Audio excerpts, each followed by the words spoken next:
Babes, if you thought your latest situationship leaving you on rid for like 3 days was a traumatic experience, I need you to buckle up. Oh, seriously. Physically, emotionally, and spiritually, buckle up right now. Because today, we are analyzing a fully grown adult woman attempting to aggressively tongue down her fiance's best friend's sweaty palm at a crowded bar. Ugh, the visual. While her actual real-life fiance just stands there watching like he's, waiting in line at the DMV. It is a level of relationship delusion that genuinely belongs in a psychological case study. It really does. But anyway, welcome back, Snark Squad. We love you, we see you, and babes, we are so happy you're here. So happy. Grab your emotional support beverages because we're getting into it.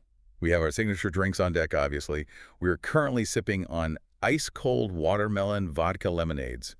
And I'm just going to say it, these are carrying the summer. I mean, I am officially declaring watermelon the undisputed flavor of the season. I will not be taking questions at this time. See, I love how refreshing it is. Like when it's 95 degrees outside and the humidity is just, it's making my hair double in size, right? A watermelon drink is essentially liquid air conditioning. It really is. It's hydrating. It gives me hope for a breezy evening.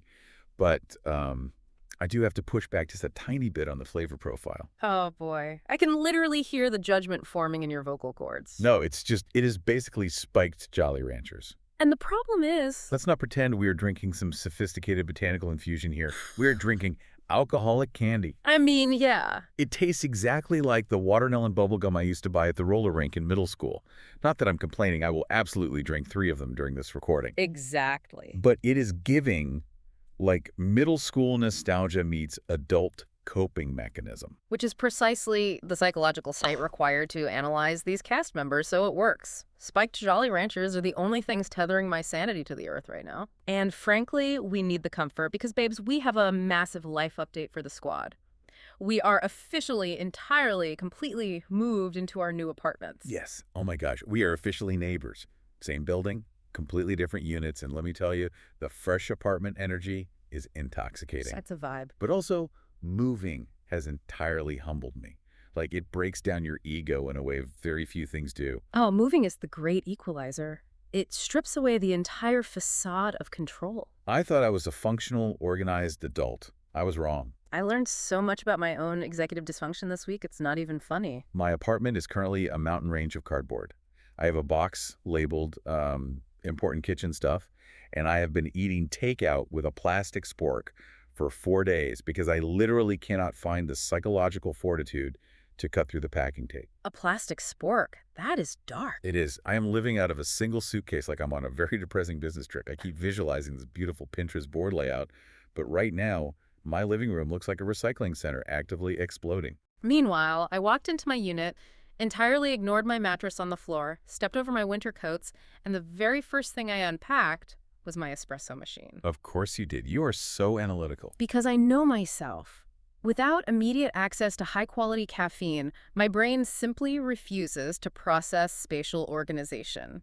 I need the bean juice to fuel the unpacking. It's structural triage. See, that is so strategic. I just sat on the floor and had an emotional moment over a box of old college t-shirts. Priorities. But the worst part of moving is the inevitable casualty, right? Yeah. Like the void always demands a sacrifice. What did you lose? I cannot find my absolute favorite mascara.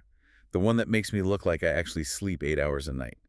It has been swallowed by the transitional abyss, and I feel emotionally naked without it. Oh, that's tragic. I lost my TV remote. Oh, no. Which doesn't sound terrible until you realize I now have to manually walk up to the television and press the microscopic button on the side panel, like some caveman from 1995. That is barbaric. It is. But you know what the true irony of this entire housing transition is? What? We went through all this immense stress, right? Signed 2 separate leases, paid 2 separate security deposits just to get our own beautiful independent spaces. And we have defaulted to hanging out on my couch every single night anyway. We are essentially renting one giant, incredibly expensive apartment that just happens to have 2 kitchens and a public hallway between them. Literally. Like, I am walking down the corridor in my pajamas with my spiked Jolly Rancher knocking on your door at 8 o'clock at night. It completely defeats the purpose of living alone. Look, at least sitting on my couch gives us plenty of time to scroll the dating apps. Oh, God. And Snark Squad, the online dating ecosystem, continues to be a terrifying sociological experiment. The delusion we are about to analyze on our screens is honestly rivaled by what is lurking in our local hinge queues. Oh, please share your update first, Hmm. because mine left me staring at the ceiling fan, questioning the future of romance. And I need a buffer. All right, prepare your mind for this. I match with a guy. His profile picture is him holding a freshly caught fish. Red flag number 1. Right. Already a documented yellow flag in the dating taxonomy, but I was feeling generous. His very first opening message to me, no hello, no how is your week going? What was it? It was exactly this. What is your credit score, and do you own an air fryer? I am screaming. Yeah. No. What is your credit score? The romance is deceased. It has been violently murdered by late-stage capitalism and convection cooking. I genuinely sat there trying to decode the intent. Like, was he looking for a sugar mama with excellent financing options who can also make crispy mozzarella sticks without seed oils? What'd you say? I just unmatched. I couldn't even formulate a response to that level of transactional audacity. I'll blame you. It really forces you to ask, like, are people on these apps actually seeking human connection, or are they just looking for a highly solvent roommate they can tolerate? It feels like they are running background checks for a corporate merger, not a date.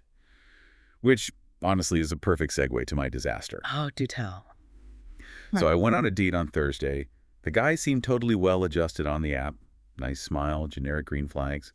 We meet at a local coffee shop. Okay, safe space. Right. We sit down.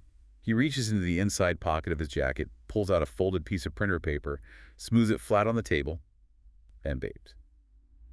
It is a typed, bulleted list of conversation starters. No, I refuse to believe this. A printed list, like a physical document. Physical printed document. He looked at me, looked down at the paper, and deadpan said, Question 1. Describe a time you successfully overcame a conflict in the workplace. Stop it right now. He treated the entire date like a behavioral interview for a mid-level management position. I was half expecting him to ask for 3 professional references and my 5-year synergistic development plan. That strips all the spontaneity and organic chemistry out of the interaction. It's like he Googled how to interface with a human female and printed the first WikiHow article he found. Exactly. The anxiety behind needing a script is almost endearing, but the execution is deeply unsettling. Did you actually answer the question? I went into full fight or flight. My brain short-circuited, and I started rambling about a time I diffused a disagreement over the thermostat in the break room at the dental clinic. Oh my God. It was humiliating. It really makes me wonder if we would be better off bypassing the algorithms entirely and just going on blind dates arranged by our friends. Honestly, that is a dangerous gamble. The apps are an unfiltered dumpster fire, yes. But our friends possess our deepest, darkest secrets. True. Their judgment is heavily skewed by their affection for us. They might set you up with someone who is really nice on paper, but has the personality of a wet napkin. Yeah, and then you're trapped pretending to enjoy the evening just to preserve your friendship. Exactly. At least our friends have a baseline vetting process, though. They wouldn't set us up with a man demanding a TransUnion credit report before ordering a latte. Fair point. Speaking of our jobs at the dental clinics, we need to do our highs and lows of the day. Because as much as we love the Snark Squad, we still have to fund these 2 separate apartments by looking into people's mouths all day. True. What was your high and low at the office today? My high was actually a really sweet, emotional moment. I had a super nervous 7-year-old kid come in for a filling. He was shaking, practically in tears, absolutely terrified of the drill. Ah, poor kid. Yeah, but I noticed he had a Taylor Swift shirt on, so I asked him his favorite era, and I spent 20 minutes singing Anti-Hero to him while I worked. So that is adorable. We were just doing this muffled duet while I had the suction tube in his mouth. You could physically see his nervous system regulate, his shoulders dropped. It was such a hopeful reminder of how a little empathy goes a long way, you know. That completely tracks for your personality. You are the emotional regulator of the clinic. I try. What about you? My high was purely technical and incredibly satisfying. I had an impacted lower third molar extraction.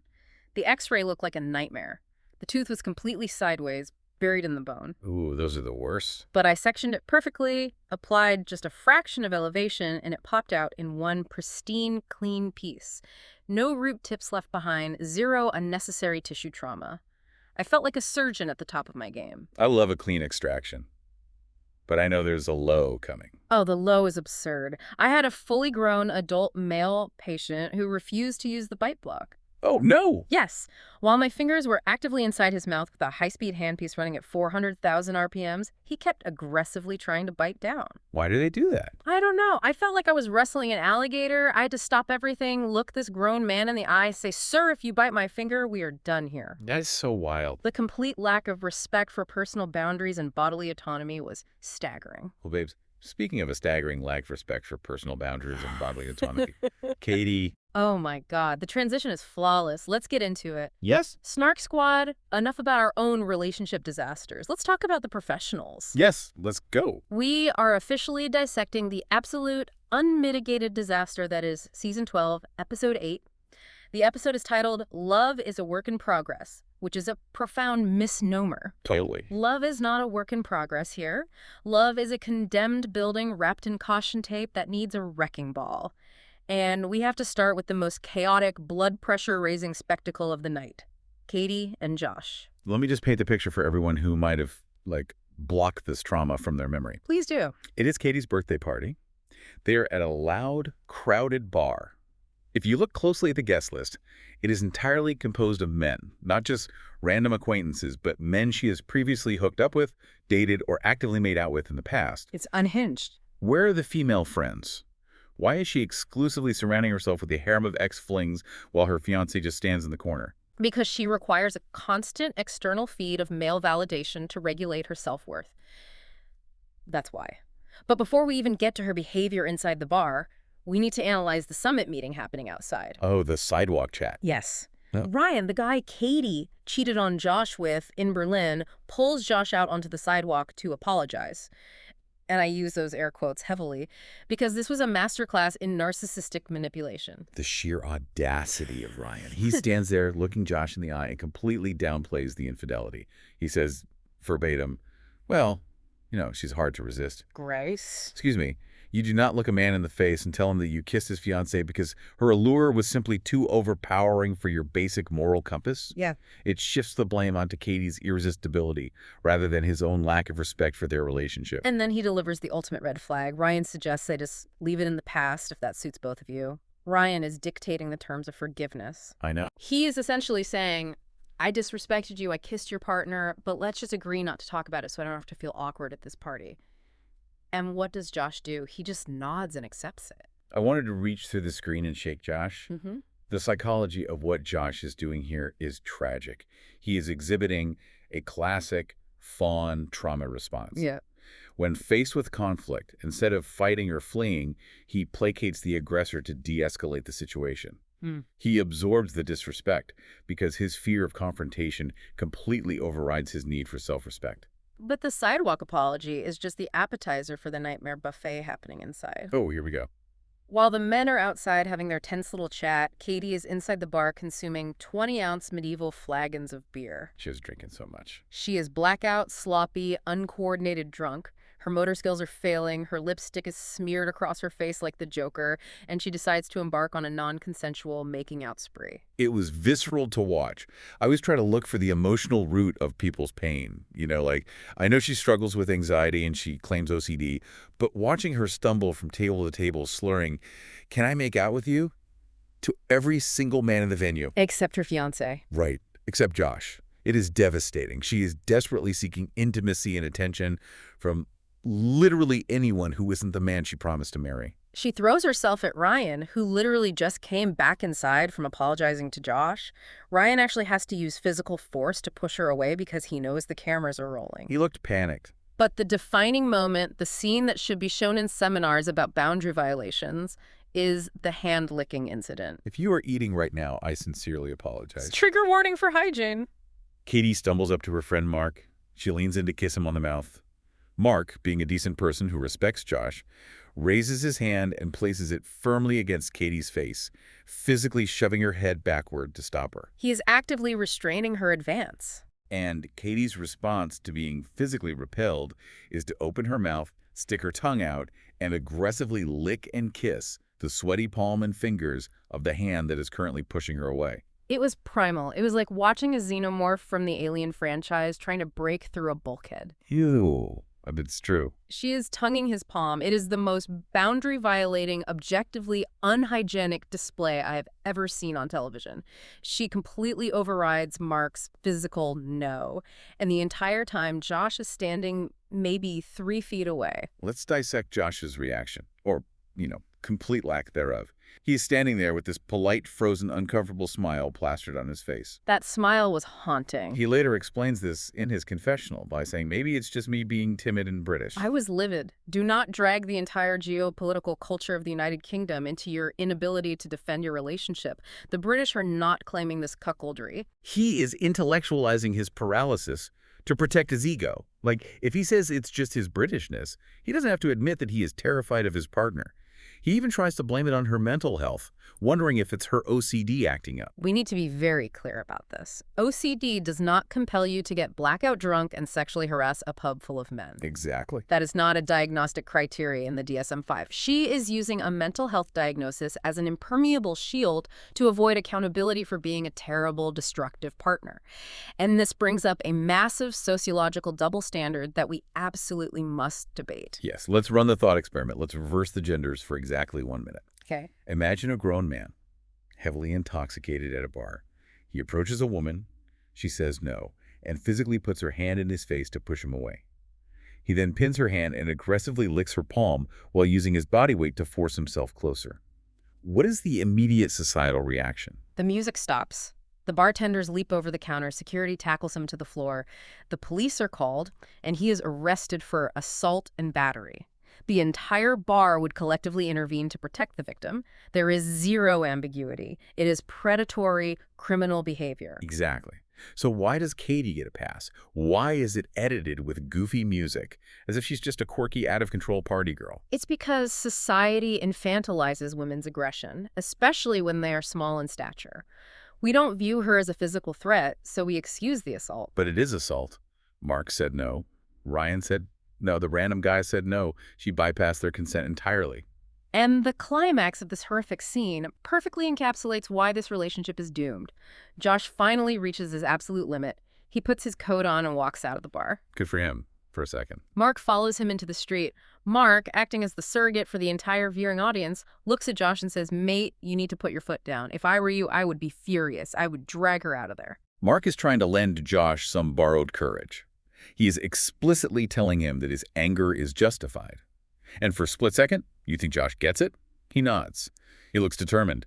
He marches back inside the bar. And what does he do? Does he demand they leave? Does he confront her? No. Of course not. He walks up to Catie, who is still trying to grope people, and she looks at him, totally cross-eyes, and slurs, "What am I doing wrong?" And Josh just deflates. The absolute collapse of self-awareness in that question. What am I doing wrong? You're violating your friends, publicly humiliating your partner, and acting like a walking biological hazard. It's too much. I am completely giving up on them. My blood pressure cannot handle it. We need to shift gears to a different kind of relationship dysfunction. Let's analyze Marissa and Edward, the psychological battleground of the fence and the wallet. Oh, Marissa and Edward, they are a fascinating case study in power dynamics. I try to see Marissa's perspective. I really do. I mean, she is a divorced mother. She runs her own business. She is carrying the massive mental load of a household. And Edward is a much younger man from the Dominican Republic who is suddenly thrust into a massive Pennsylvania suburb without a job, friends, or a driver's license. Right, and I want to defend Edward's initial intent here. Marissa's outdoor wooden fence was broken. Edward knows he isn't contributing financially because of the K-1 visa restrictions, so he tries to provide value through physical labor. The key word is tries. He wants to fix the gate while she's working. The emotional intent is sweet. He wants to be useful. Intent is wonderful in theory, but execution is reality. Let me explicitly describe what Edward did. It was bad. He went into the house, found decorative, painted indoor living room molding, brought it outside, and used massive nails to affix it horizontally across a heavy outdoor gate. I couldn't believe my eyes. He essentially built a post-apocalyptic zombie barricade out of baseboards, rendering the gate completely inoperable. It was structurally absurd. Okay, yes, the carpentry was a total disaster. But Marissa's reaction is what destroyed me.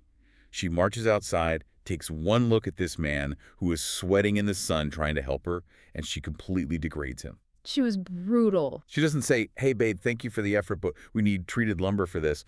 She immediately calls the work white trash and starts panicking about what the affluent neighbors will think. When she uses classist language like white trash, she is revealing her deepest insecurity. She brought a younger, broke guy into her wealthy neighborhood, and she is terrified of losing her social standing. Totally. Edward, surprisingly grounded, tells her, "I don't care what the neighbors think. They don't pay our bills." And Marissa drops the ultimate nuclear bomb of financial abuse. She snaps back, "I pay your bills." That sentence alone ends the romantic partnership. It really does. The moment you weaponize your financial superiority over a partner who legally cannot work, you are no longer lovers. You are an employer and an indentured servant. She completely emasculates him. She treats him like a cabana boy she imported for a vacation, not a man she respects as a peer. This toxic dynamic escalates horribly when they take a road trip to New York City. Marissa has to work, so Edward is planning to walk around and explore the city as a tourist. And sitting in the car, Marissa begins interrogating him. The tone she uses is identical to a mother questioning a third grader before a field trip. Do you have money? Do you have a wallet? Do you have a credit card? And Edward, who operates differently, pulls out a wad of loose cash stuffed in his pocket. He doesn't carry a wallet. Which is reckless, but fine. Yes. Walking around Manhattan with loose hundreds in your pocket is chaotic, but he is adapting to a new country. Instead of helping him, Marissa spirals into a massive victim complex. She starts crying about how heavy her burden is, how she thought she would be in a two-parent, two-income household, and now she is saddled with taking care of Edward. She is mourning a fantasy life while actively punishing the man sitting next to her. Edward finds a rare moment of absolute clarity and says the truest thing of the episode. You chose this life. Boom. He reminds her that she chose to get divorced. She chose to vacation in the DR, she chose to date a younger man with no assets, and she willingly signed the government documents to bring him to America, legally binding herself as his financial sponsor. And how does Marissa respond to this undeniable factual logic? She silences him. Literally puts her hand up. She puts her hand up in his face and says, "I'm going to stop you right there." Because if she lets him finish, she has to admit that her misery is entirely self-inflicted. She wants a perfectly programmed robot who anticipates her needs and requires zero adjustment period. She is going to fire him from this relationship. It is so bleak. Speaking of bleak realities, we have to talk about Annabelle, Shay, and the true mastermind villain of this entire franchise. Shay's adult daughter, Allison. Oh, the Shed of Secrets storyline. This is a masterclass in emotional sabotage. Annabelle gave up her entire existence in the Philippines. She left her culture, her friends, her comfort zone to move to Kentucky for Shay. And the environment she walks into is wildly hostile. The grocery store scene perfectly sets the stage for the investment. They run into Allison, who is a grown woman with her own children, yet Shay ends up paying for her entire cart of groceries. That immediately signals to Annabelle that the financial boundaries are non-existent. And right there in the checkout aisle, Allison loudly and purposely brings up Shay's ex-wife, Nicole. It is calculated territorial aggression. Allison is marking her territory. She wants Annabelle to feel like an outsider. This sparks Annabelle's paranoia, which leads her to discover the storage shed on Shay's property. The shed is a physical manifestation of Shay's emotional baggage. It is packed floor to ceiling with Nicole's old couches, tables, and memories. It has just been rotting in the backyard. When Annabelle sees it, she completely snaps. She demands it be removed that exact day. Shay, paralyzed by conflict just like Josh, calls Nicole. Nicole casually says, "Just sell it for me and give me the cash." And Annabelle loses her mind. Understandably. She demands Shay take everything to the city dump because she refuses to allow Shay to meet up with Nicole to hand over the money. I actually feel deep empathy for Annabelle in this moment. Is she acting insecure and controlling? Yes. Oh. But she is reacting to a very real, palpable threat. She senses she is the third wheel in her own relationship, so what does she do? She makes the worst tactical decision possible. She goes to Allison's house to seek answers. Never seek intelligence from enemy combatants. Exactly. Annabelle sits down in Allison's living room, and Allison gleefully, with a visible sociopathic smirk on her face, spills all the secrets. She tells Annabelle that Shay and Nicole have been hanging out constantly for 4 years. They go on boats together. And the absolute kill shot. She tells Annabelle that Shay still playfully smacks Nicole's butt. Watching Annabelle's face fall was heartbreaking. You can see the exact moment she realizes her entire sacrifice was for a man who is still emotionally married to his ex. I understand the heartbreak, but Annabelle is being incredibly foolish here. She's playing private investigator when she should be packing her bags. If you have to interrogate your fiance's hostile daughter to find out if you're being cheated on, the trust is gone. The relationship is deceased. But we have to recognize Allison's motive. She isn't telling Annabelle this out of female solidarity. Allison is a financial saboteur. 100%. She realizes that Annabelle's presence threatens the bank of Dad. If Shay marries Annabelle, the grocery store handouts stop. So Allison is actively detonating the relationship so she can maintain her position as the primary recipient of Shay's resources. Absolutely. It's pure financial manipulation. Yeah. But Shay is the ultimate coward. He refuses to set boundaries with his daughter, he refuses to sever ties with his ex-wife, and he just lets Annabelle twist in the wind looking crazy. The lack of boundaries is a recurring theme today.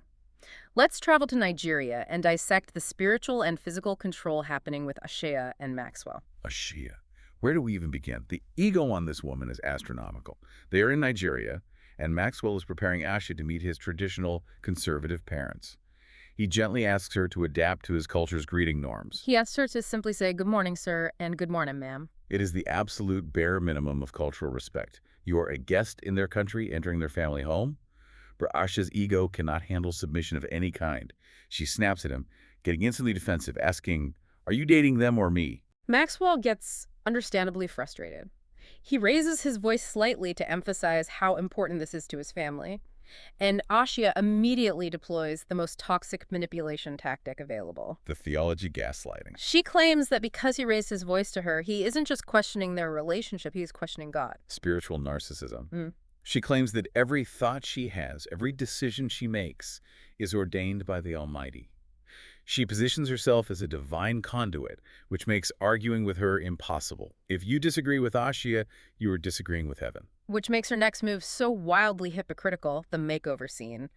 Ashia claims to love God's design, yet she embarks on a mission to completely alter Maxwell's physical reality. It was so hard to watch. She hates his wardrobe, so she forces him into these bland tan outfits while she wears a visibly crooked wig. But it goes deeper than clothes. She wants to change his skin because of acne. She wants to alter his hairline. She even critiques the color of the whites of his eyes. She doesn't want a human partner. She wants a customizable avatar. She is trying to build a husband who matches her aesthetic demands. It completely strips Maxwell of his personhood. And Maxwell's parents see right through the facade. The parent meeting is an absolute bloodbath. Ashia's mother meets Maxwell's parents, and the catastrophic reveal drops. Ashia is 38 years old. Maxwell's parents genuinely believe she was in her mid-20s. The shift in the room is palpable. The mother's jaw literally drops. And then Maxwell's father delivers one of the most brutal lines in reality TV history. He looks at Ashia and says, "Menopause is knocking on the door." It was a gut punch. Let's be clear, as women, watching a man reduce a woman's entire worth to her fertility window is deeply triggering. Oh, totally. The misogyny of looking at a successful 38-year-old woman and dismissing her because her biological clock is ticking is gross. It's an incredibly painful reality for many women watching. It is harsh and it is unfair. However, we have to look at the context. She earned that hostility. Did she ever? She walked into their country, refused to respect their cultural greetings, tried to physically morph their son into a different person, and acted like an untouchable monarch because she has a higher income bracket. Exactly. The parents are reacting to her elitism. The mother hits the nail on the head when she says Shia is dominating and controlling because of her wealth.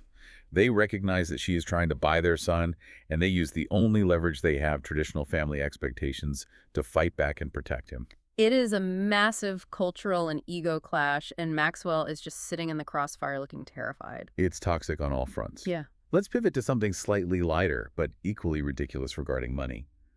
Mallory and Rosset. The battle of bidets and bacon. Mallory takes Rosset, who is visiting from Turkey, to a high-end luxury bathroom showroom. Rosset simply wants a bidet, which is a standard, everyday hygiene practice in his culture. It is a completely reasonable request. So reasonable. So Mallory shows him a fully imported, robotic, spaceship-tier toilet seat that costs $1,100. I was screaming in the television. Rosset looks at it and logically refuses.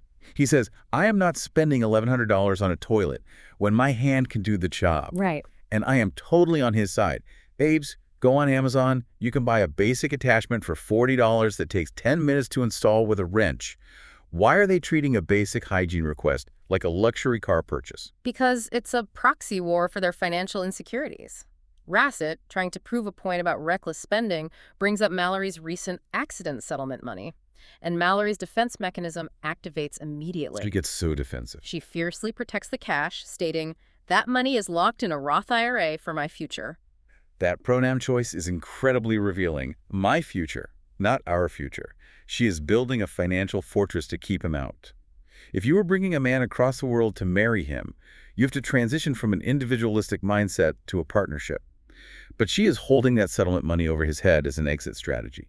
But the most offensive part of their segment wasn't the money, it was the pork incident.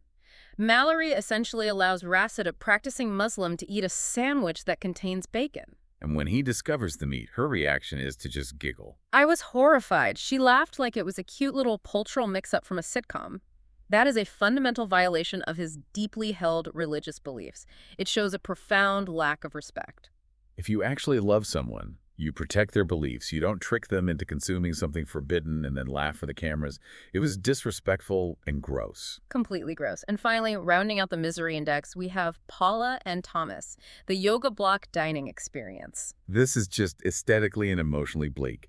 Paula moved all the way from vibrant Brazil to live with Thomas in the UK, and he is so pathologically cheap that he refuses to buy basic household furniture. He forces his beautiful fiancée to eat her meals sitting on the floor, perched on foam yoga blocks, eating off makeshift cardboard boxes. It looks like they are squatting in an abandoned warehouse.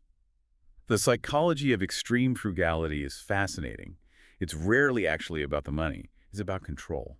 Thomas is exerting control over his environment by withholding comfort from Paula. A cheap dining set from IKEA is maybe $100.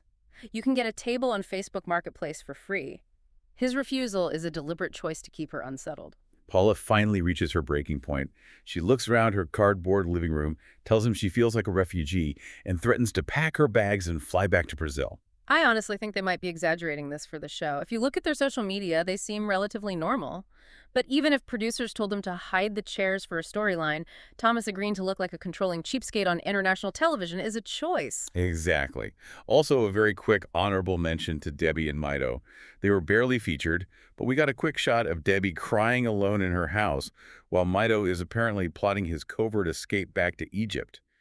We love a mysterious off-screen exit plan. It's truly chaotic. All right, Snark Squad, we have analyzed the absolute mess. Now it is time to judge it. It is time for Segment 1, Red Flag of the Week. This is where we isolate the most terrifying, therapy-inducing behavior of the entire episode. You go first. What is your definitive red flag of the week? My choice is Asya weaponizing religion to physically change Maxwell's body. I am fiercely defending this because it is the most insidious form of control. Dating someone as a fixer-upper project is common, but disguising your superficial demands as divine intervention is sociopathic. I'm strong. Claiming God wants your partner to change his hairline strips Maxwell of his autonomy and makes Asya an untouchable dictator. You cannot win an argument against someone who claims the creator of the universe agrees with their stance on acne cream. It causes deep, long-term psychological damage to the victim's self-esteem. That is a highly intellectual argument, and I respect it. But I'm coming in hot with my choice, and I believe it is objectively worse because it involves physical autonomy. My red flag of the week is Catie's non-consensual kissing spree. Oh, here we go. I will passionately defend this because alcohol is never an excuse for assault.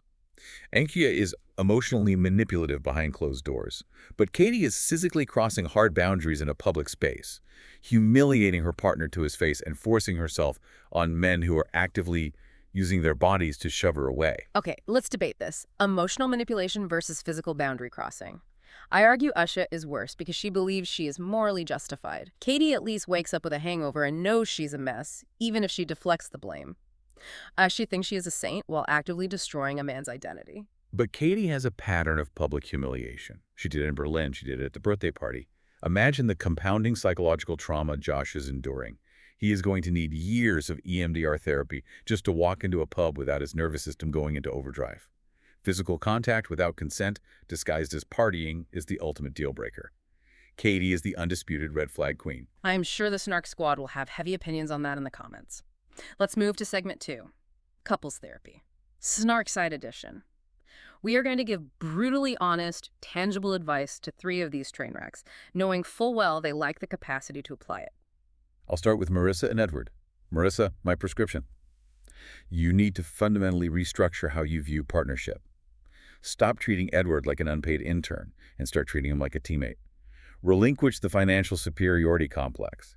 And Edward, my guy, you need to discover YouTube DIY tutorials. Search basic gate repair before you ever touch a hammer again. Excellent advice. Will they listen? The verdict is absolutely not. Marissa derives too much self-worth from being the martyr. She enjoys a power dynamic of being the boss, and she thrives on complaining about him to anyone who will listen. Spot on. Next on the couch, Shay and Annabelle. Shay, you need to cut the financial cord with your adult daughter. You are a father, not an ATM. And you need to establish ironclad, non-negotiable boundaries with your ex-wife immediately. And Annabelle. Annabelle, my advice to you. Stop seeking relationship clarity from a hostile operative. Allison is not your confidant.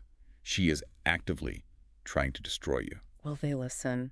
I think Annabelle is dangerously close to her breaking point and might actually lay down an ultimatum. But Shay is paralyzed by cowardice. He will nod his head, agree with Annabelle to her face, and then sneak over to Allison's house to hand her a wad of cash under the table. They are doomed by his inability to lead. All right, the final patients. Josh and Catie.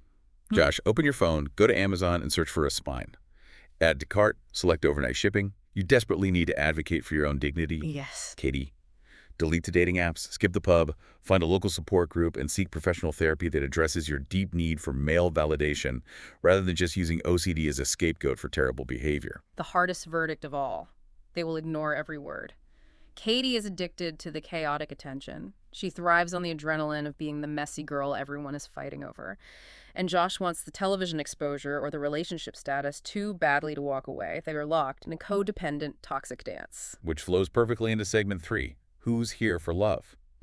We are categorizing the cast into 4 distinct motives. Actually looking for love, looking for fame, looking for a visa, and looking for chaos. This is my favorite analytical exercise. Let's start with the rarest category, actually looking for love. I am confidently placing Edward here. Despite his immaturity and terrible carpentry skills, I genuinely argue that he just wants a peaceful, loving life. He moved for her, he tries to help, he just wants to exist happily. I also put Annabelle here. She abandoned her entire support system in the Philippines just to be with Shay. That level of sacrifice indicates genuine, albeit misguided, romantic intent. I completely agree on Annabelle. Now for the most obvious category. Looking for fame. I'm slamming Ashia into this box with zero hesitation.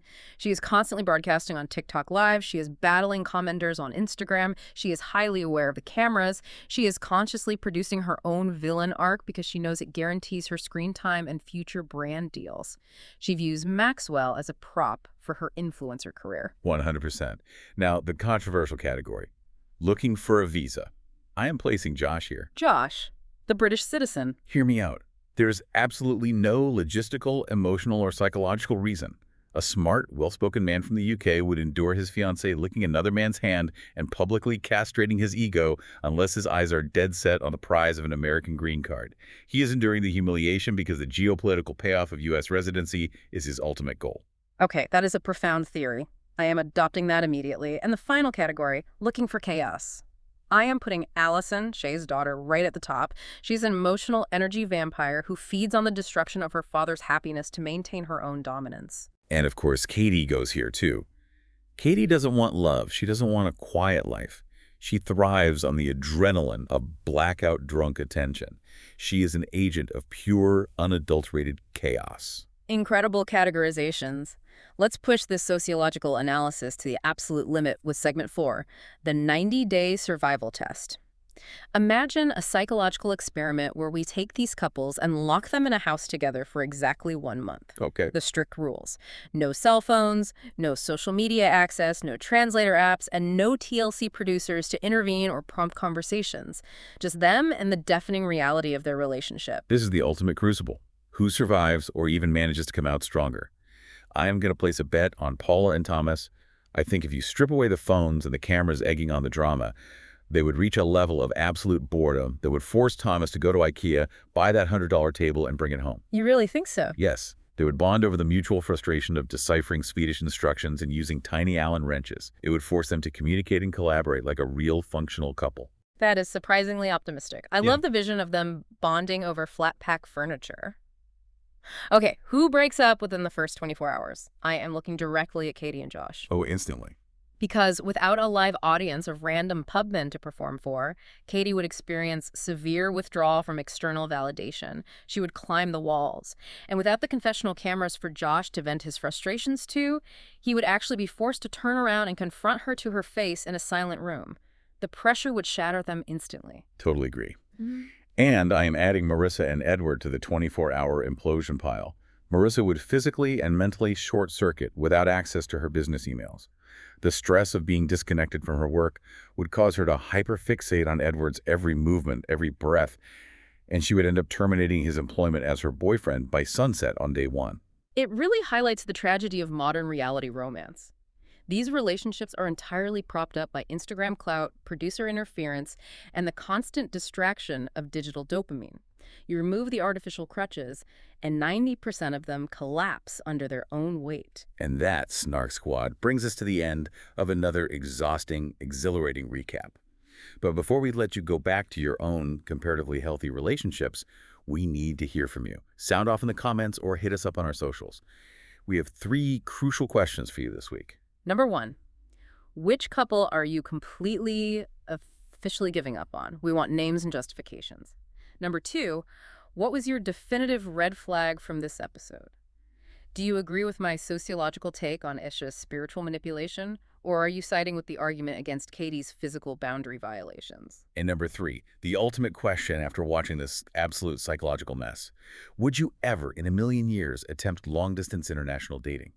Or are you perfectly content sticking to your local dating app prospects who just want to know your credit score and your air fryer capacity? Let us know your thoughts. And if you survived this emotional roller coaster with us today, please make sure you subscribe on whatever platform you are listening on. Leave us a 5-star review. It helps us out tremendously. And share this episode with your messiest best friend so they can spiral right alongside us. We love you guys. Remember to stay hydrated, check your bank accounts, and do not let anyone force you to eat dinner sitting on a yoga block. Stay skeptical, stay messy, and we'll see you on the Snark side.